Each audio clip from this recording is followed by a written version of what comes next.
I think government needs to have a clear plan for problems that are identifiable in advance.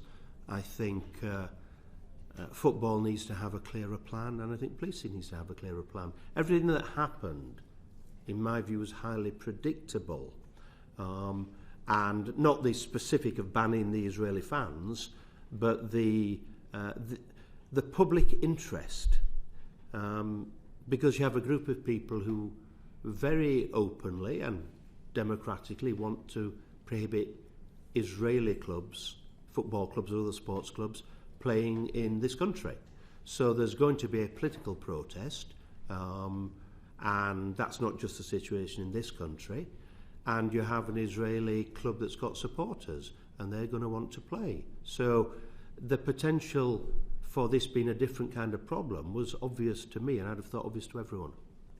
So the question I don't think I was surprised at the decision to ban the fans.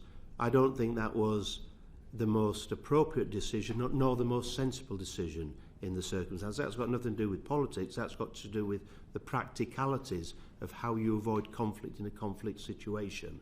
So what I would have done, and what I proposed when it was clear that the change of kick-off time wasn't changing, but I'd have done this anyway, is I would have insisted that the visiting fans using a traditional, much-used football policing technique were required to get their tickets to the match on coaches, went on coaches, were searched before they went on coaches, had a police officer on each coach, and were taken in and out of Birmingham under police escort. That's a scenario I'm very familiar with, scenario I've experienced in this country, and that would have been a better solution. There's a question of racist violence, or any other violence, and I've looked at the intelligence report of the West Midlands Police, and I struggle with some of the intelligence within it, including the intelligence about Amsterdam, and it doesn't concur with the discussions I had in Amsterdam and the facts I saw in Amsterdam. I had the opportunity to look in great detail at who was arrested, the profile of people arrested, where the arrest took place, what the allegations were, later some of them convictions, what happened when and where. I have a copy, and I believe you have a copy, of the statement of facts done by the Chief of Police from Amsterdam. So what happened in Amsterdam, and what actually generally was a very good policing operation, not a very bad policing operation, almost a classical policing operation, helps inform but doesn't fully inform the situation in Birmingham, because there were no arrests for Maccabi Tel Aviv fans attacking local Dutch people. There were none. There is a warrant out for one person at the moment. I don't know the details, but I suspect it's for a violent attack. Now, whether that's on police or a local, I don't know, because the details aren't out. But in terms of the big issue of what happened in Amsterdam, that wasn't the big issue, because that didn't happen. So the suggestion that Maccabi Tel Aviv fans were going around Amsterdam trying to find local people, specifically from the Muslim community, going, quotes, into Muslim areas, didn't happen. That didn't happen. So from a policing point of view, I would say, and my observation to this day is, actually Amsterdam Police, with 1,200, not 5,000 police officers, handled it extremely well. It then went wrong after the fixture in the evening. I think there are reasons it went wrong, and there are a number of Israelis who were attacked on the street. 5 were hospitalised, none seriously enough to be detained, and around 30 to 40 had minor injuries. That, in football terms, is an issue. It's not a massive, unusual event, but there is no evidence of any local people from the Netherlands having been injured. This is the intelligence report. The most recent match Maccabi played in the UK was against West Ham in the Europa Conference League on 9th November 2023. this was part of the 23-24 European campaign. It marked Maccabi Tel Aviv's last competitive appearance on UK soil to date. That's in the intelligence report. That didn't happen. West Ham have never played Maccabi Tel Aviv. On that day, West Ham played Olympiacos of Greece and beat them 1-0. I think Tel Aviv were playing in the Ukraine, or not Ukraine, but somewhere playing a Ukrainian team. So in the intelligence report, it says there was a fixture that Maccabi were at in London. Now, if that was the case, what I would expect for a proper police intelligence report is someone would talk to the Metropolitan Police about what happened 2 years ago when these Maccabi hooligans, as they're called, came to London. Because obviously there'll have been problems. They couldn't do that because the fixture didn't take place. But, you know, some of the stuff in the report simply doesn't match the Amsterdam reports. And I think the evidence has been fitted to try and get a solution, which is a solution, because obviously you don't have the Israeli fans, there's no conflict. But there's an easier, better solution, which would have been simply to force a separation of the fans. And I think the Aston Villa fans, if asked, would have said, well, that'll be a better atmosphere, we'd rather have that. Because if you... a banning of fans needs to be properly intelligence-led. Turning to the intelligence used by a quote cited by the West Midlands Police. Now, you know, we know from history from the Iraq War, we know intelligence is sometimes sort of one-word oxymoron. But what's your view of the intelligence used by them or cited by them? Well, it's inaccurate. It conflates different things. If I can give an example, the report says on match day, and I'm now jumping, but I'm quoting from it, inflammatory actions included tearing down Palestinian flags. That didn't happen on match day. And the day before match day, it was one flag. I actually did a full scan, spending several hours of Amsterdam, of Rotterdam and Utrecht each time, and each day I was there to see how many Palestinian flags there were. And I was surprised how few. And of course, they weren't, the few that I saw weren't hanging outside of buildings, they were in windows. So there is no evidence of more than one flag, and I think pulling down a flag is highly inflammatory and will get a bad reaction. So I'm not minimising the impact of pulling a flag down, but there was one flag pulled down on the Rocken. There weren't flags, and it didn't happen on the Thursday, the match day, it happened on the Wednesday. But this says on match day. That is inaccurate. There is no evidential base of that whatsoever. It says they were running street battles between the two groups throughout the day. That didn't happen. The battles, so-called, were after the fixture ended, after 11:30. Indeed, the Amsterdam police during the day were very successful in keeping different groups. The two groups they particularly identified, there was a what I call political protesters, pro-Palestinian protesters, anti-Israel protesters, and there were the Maccabi fans. As Chief Constable, I regret that that's happened, and I make it very clear that any suggestions of any invention or conspiracy on the part of West Midlands Police are completely wrong and misleading. We've acted with integrity all the way through this. So my officers have at times focused on their clear core policing responsibility. This is about safety.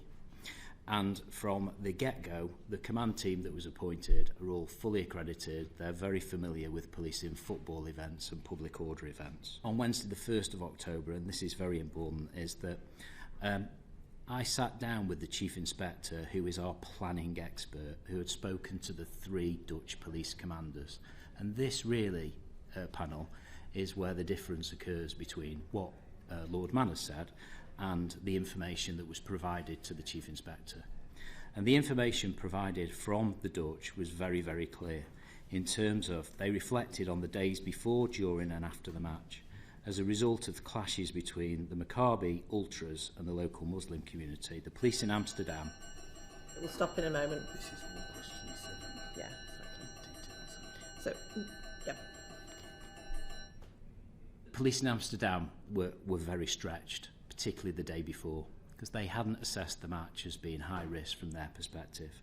And they informed us very clearly, and I've spoken to the Chief Inspector myself on Wednesday of last week, that they said they deployed 2,000 riot police on the day of the match. And where the 5,000 comes from is exactly as you said, which is our professional assumption of our Silver Commander, which is over the 3 and 4 days of the actual event, you'd need about 5,000 police officers. So in terms of what we were told, the ultras were very well organised, militaristic in the way that they operated. They attacked members of the local community, including taxi drivers, tore down flags, people were thrown into the river, and definitely the singing, and I think the question from one of your colleagues earlier about the no schools in Gaza, as the children were all dead.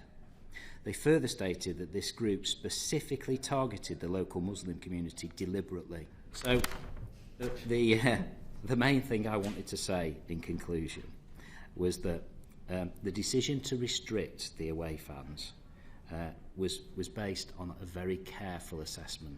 It wasn't taken lightly, and it was taken on the basis of an assessment of the risk. And when we assess the risk, we look at information and we look at intelligence. And in particular, we were swayed by the commanders of the Dutch police and their direct reference to what happened from their perspective.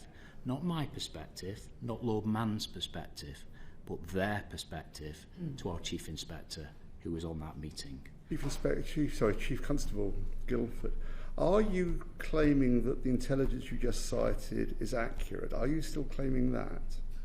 What I did in terms of the intelligence document, because it was a document provided to the SAG, which was a culmination of the information that had been given at the previous 2 SAGs, because that was verbal and it's captured just in the notes of the SAG, because it's minuted, the SAG is. We didn't produce an initial document. We produced that on the 3rd occasion at the request of the SAG chair. Okay. So if I'll answer your question directly. So the information in there, I've had reviewed ahead of coming today.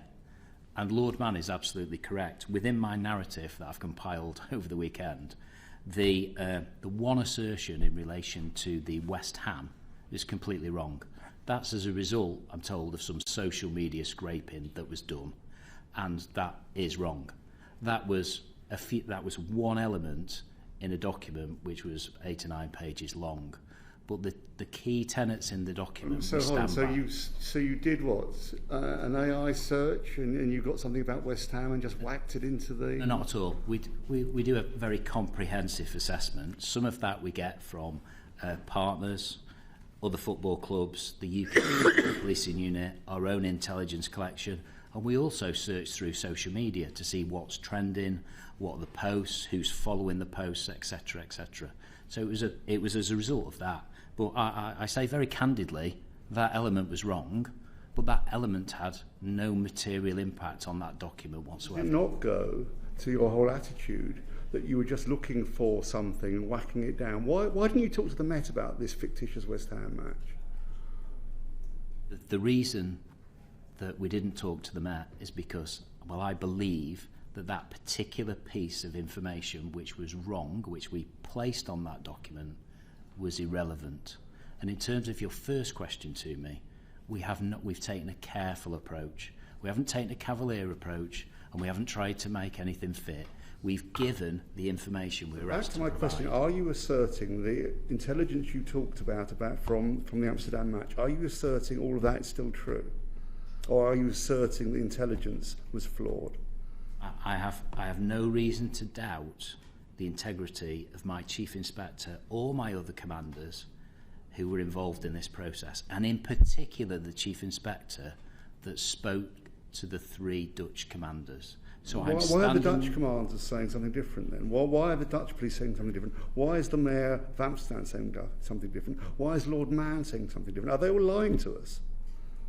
I think that's a very strong statement that you've just made, and I would say that I've said at my beginning around my respect for Lord Mann, but at the same time I'm telling you very clearly what my Chief Inspector said as a result of that meeting, and I know that information, when it was passed through to the Gold Command and the Silver Commander, changed the assessment.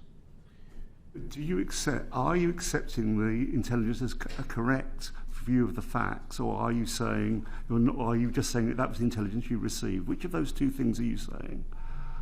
I am saying, in effect, both, because I believe what my chief inspector said from the Dutch commanders and that he shared with his other commanders, but I'm also saying that I listened carefully to what Lord Mann articulated, and he's told me previously that there have been various reports from different elements of the media as to what did happen in Amsterdam. Are there minutes of this conversation the Chief Inspector had with the police, the three commanders from Amsterdam? He produced a subsequent email that he sent into the chain of command, yes. Can we have sight of that? Yeah, we will certainly happily provide that to you. Have you not pondered why the Dutch police are now contradicting all of this? Well, of course, we've probably all done lots of pondering. And what's your view on that? My view on that is that I suspect there was lots of, let's say, pressure locally on the Dutch police as a result of this match. My very careful conclusion from looking at everything and listening to what people have said, and indeed listening this afternoon to what Lord Mann said, is that I think initially the Dutch probably underestimated the level of threat and risk. And the day before the match, they were extremely stretched.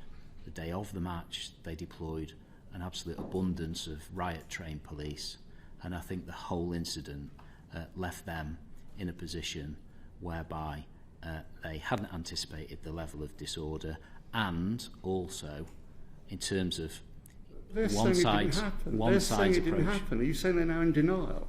So that you're saying they didn't anticipate this, it happened, and now they're in denial. Is that what you're telling us? I'm not saying that they're in denial, but you, with respect, you would have to ask them their version of events, wouldn't you, not me? I'm telling you directly what the person on the online room has told me, because I went to check the detail personally.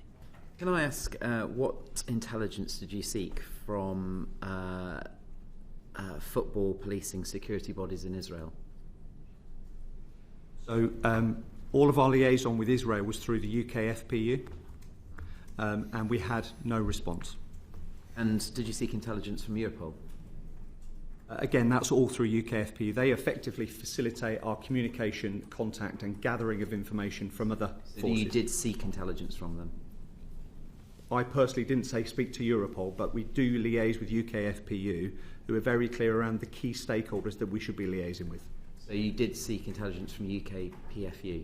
Yes. But received no response? UK FPU, UK Football Policing Unit. And did you seek intelligence from UEFA? Personally, I didn't, but UEFA, I think, were involved on the 16th of October. When I've reviewed everything and spoken to all of the relevant commanders, the threat assessment consistently changes. So at one point, when you start, and our working assumption is that all fans will be attending, then hate crime and antisemitism was absolutely a concern. By the time it becomes apparent that Maccabi are not going to accept any away tickets, then that concern reduces, albeit it doesn't totally abate, because there were some pro-Israeli protests which we also needed to account for and support. You talked about political pressure earlier, or political. Where was the political pressure that you received? Forgive me, I probably misspoke. I was probably referring to the social media posts that took place on the 16th of October. There was no political pressure, despite what you said earlier? No political pressure locally, no. Okay. And you would concur with that? Absolutely, yeah. At no point was politicians didn't talk to you about any of these things? Loads of people talked to us, and we talked to loads of people. We also talked to the local MP. But lots of people wanted the match to go ahead, and lots of people wanted no Israeli team playing in Birmingham. But that was something that was raised as an issue early doors. But as you can see, and as I've tried to explain, our starting point was this match is being played, both teams are coming, both sets of fans are coming, and we'll do our best to facilitate it. But our mission is to keep people safe and to try and police it in the safest possible manner, and to deliver the best service we can to all those people that are coming, to the clubs who are legitimately there to conduct their business, but also to the local residents who live in that very tight bit of geography. And you stand by the position that you could not guarantee the safety of all the fans, all the people, without Maccabi not. Yes, I heard your question to Lord Man actually, and it's not a question of you. It's very difficult to guarantee 100% everybody's safety. We have to assess the risks, often on incomplete information, and what we always try and do is minimise those risks wherever possible. Minimise the risks to everybody that we've identified as a concern. And that's what we did. It's not about eliminating 100% of risk, because I just don't think that's always possible. Of course not. So why was it necessary to ban the fans? The necessity around the tactic that was used after the options had been gone through around closed doors, around restricting the numbers, etc. The necessity was made following an assessment by the police, who gave that information to the Safety Advisory Group, and the Safety Advisory Group made that decision. How often has this happened? How often have the police, in effect, banned fans from a visiting team? In Europe it happens. Oh, in the UK? Oh, in the UK it rarely happens. It's usually, and as Lord Man correctly identified, exactly what we were doing at the start, which is, can we consider some different tactics to mitigate the risk? So why was this so exceptional? Because we believed, or the commanders believed, that the level of risk was so very high. The due diligence doesn't appear to have been very thorough in that there was a fictitious match in the advice, and doesn't appear that that was even looked at. I mean, surely with something so politically sensitive, this should have been reviewed and double checked and triple checked because you wouldn't be sitting in front of us today if it had been. I agree with what you've just said there about being reviewed, and as I've said about the level of candour, that the West Ham thing didn't happen, but the West Ham thing was completely irrelevant to the assessment of the risk. It was alleged that took place at a certain time, the last time that they played in the UK. There was nothing else said about any violence attached to that, any problems attached to that, nothing. But going back to your first question about the ultras, you asked when were we told that they weren't coming. We weren't advised that the ultras weren't coming. We didn't have intelligence that said to us the ultras weren't coming through that process. We didn't have that actual specific intelligence. I think again the challenge here is that operational plans consider a range of tactics and issues. We talk about the young boys. The issue of the young boys was their behaviour inside the ground. The challenge for us here was the concern communicated via the Dutch into our head of football unit that the Maccabi risk fans, not the broader fans I hasten to add, were very organised and targeted community members, and that was our greatest fear, combined with then the disproportionately escalatory effect they have in the community. So as you know, we have a very deprived but also a very diverse community in the West Midlands, and the sense was with some risk fans who are potentially looking for trouble and then a community who are unhappy about that situation, there was a real risk of escalation. And having spoken to the chief on the way down here, there is something that said, had we allowed the fans and it had gone wrong, I feel like I would be sitting here again anyway. So my genuine view is, albeit the decision was made before I took command, from my review, I felt like this was a good decision, and this was reviewed by UK FPU and subject matter experts nationally who said that is a sound decision.